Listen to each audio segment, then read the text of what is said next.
Welcome to Old Horse Racing All the Time. I'm your host, Al. On this show, I'm going to bring you the 5 best long shots that can win the Kentucky Derby. A lot of people think Forte is a foregone conclusion or the other Pletcher entry, Tapit Trice.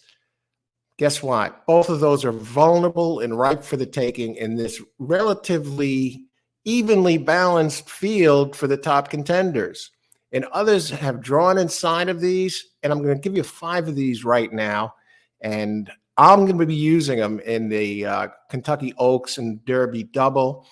Tomorrow, I'll be using them in the win spot in exotic plays. I think a lot of money is going to pour in on those two Pletcher favorites. And I could see them both of them getting beat, maybe not even being in the exacta. But we're going to go through this. I'm going to give you the 5 as quick as possible, tell you just a little bit about each horse to give you the gist of why I'm going with these. And they're juicy prices, folks, juicy prices. So let's get started.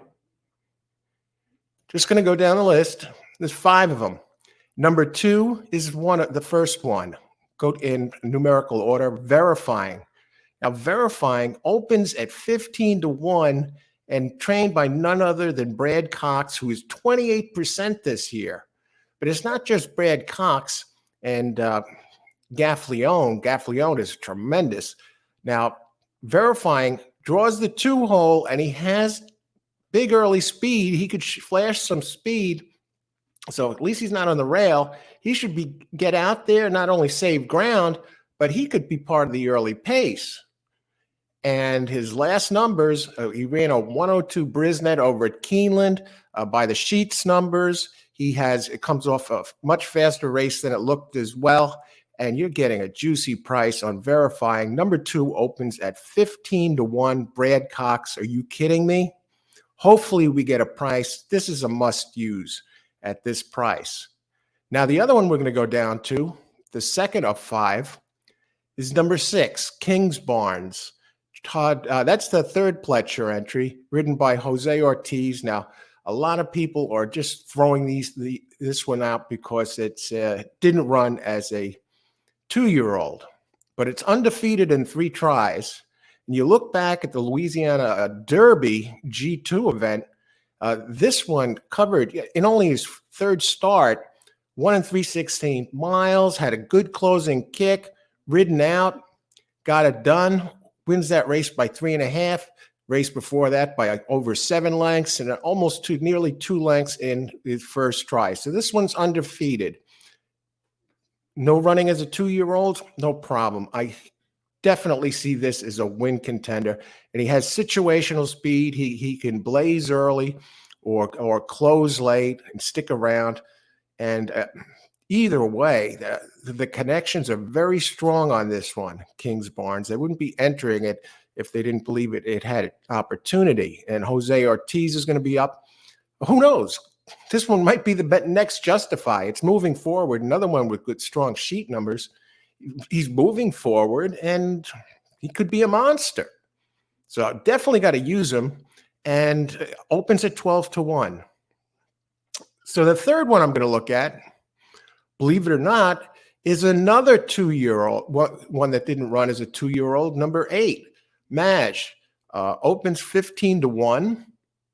I'll tell you what, that last race got a poor start in the Florida Derby and damn near beat Forte, finishing 2nd by a length. But when he made his move in that Florida Derby and actually took over the lead, but he moved past Forte after a bad start, like Forte was standing still. And I'm looking for some improvement there. And he's fast enough to be in a great position early and stay out of trouble on the front end or near it, probably sitting back a little bit, but we know he has a closing kick. And his numbers are strong. It's another one with impressive sheet numbers.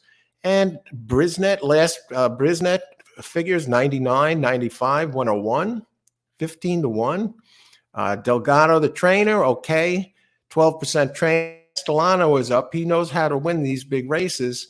And so I'm going to give this one a shot, considering the pace. I mean, look at the breeding On the sire side, Good Magic out of Curlin, and Dam Side Puka out of Big Brown.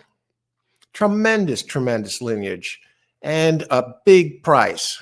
Number 8, Mage, opens 15 to 1. Now, the next one is not as big of a price, but I think it has an opportunity to be overlooked, especially with the 2 Pletcher favorites. And that's number 14, Angel of Empire. Opens at 8 to 1. Will we get 8 to 1? I don't know. Hopefully. But even if not, even if it's a tick or so below, I think this one has a big shot to win.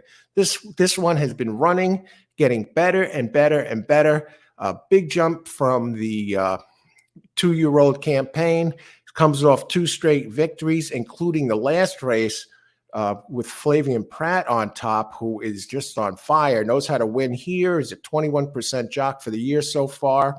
And Pratt rode him last time, the Arkansas Derby, and winning by 4.5 lengths. And before that, won the Rising Star, a G2 by a length. So there's already a G1 winner, G2 winner, and he's peaking at the right time.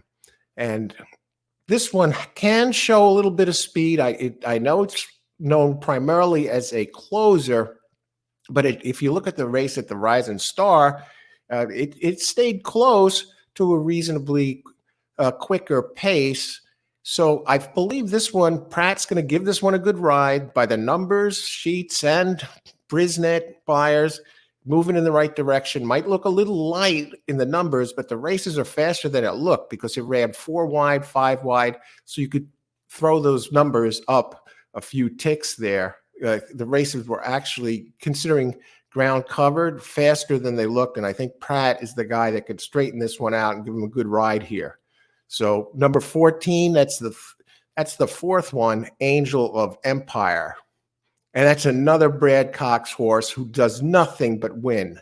So 2 of these bombs already. You got Cox covering both of them. And Todd Pletcher, he's not a Derby scientist. He doesn't win very often. He only has 2 Derby wins in his career. And he's been there countless times. And the 3rd one, I'm looking at the Japanese, 17, Derma Sotogake. Opens at 10 to 1. And what I like about this one is he basically is a win machine, and won over in Dubai by 5.5 lengths last time. Another big sheet number, just as fast as any of them out here, faster actually than Forte, and faster than Forte. And but some of these others here, the 2, going back to that 2, is another one that's just as fast as this one. Derma's Sotogake. And I know the post position could be a little bit tricky. We've never had a Japanese winner, but eventually that's going to happen. And one day, maybe it's today, maybe it's Saturday. Today's Friday. But I'm going to be using this one. I can't look past the sheet number. I can't look past the fact that he's won 4 out of 5 and has won at the distance. So I don't think the distance is going to be a problem. And he does have early speed. They used it the last time. It worked, so why not use it again? So those are the 5. So by the numbers, we'll just give them the numbers and the opening odds again. Number 2, Verifying, 15 to 1. Number 6, King's Barnes, 12 to 1. Number 8, Match, 15 to 1. Number 14, Angel of Empire, 8 to 1. And number 17, Derma Sotogake, 10 to 1. Best of luck, everybody. Let's bring it home and consider using these in the Oaks Derby double with these on top. Even for the minimum wagering amount, you could get probably a very good payout if any of these come in, along with your Kentucky Oaks contenders. So have a great time at the Derby. Enjoy the races. Bet responsibly. If you enjoy this video, click the like and subscribe button. It's a lot of fun. Pumped for these races. Best of luck for the Derby. Thanks for watching, and win big.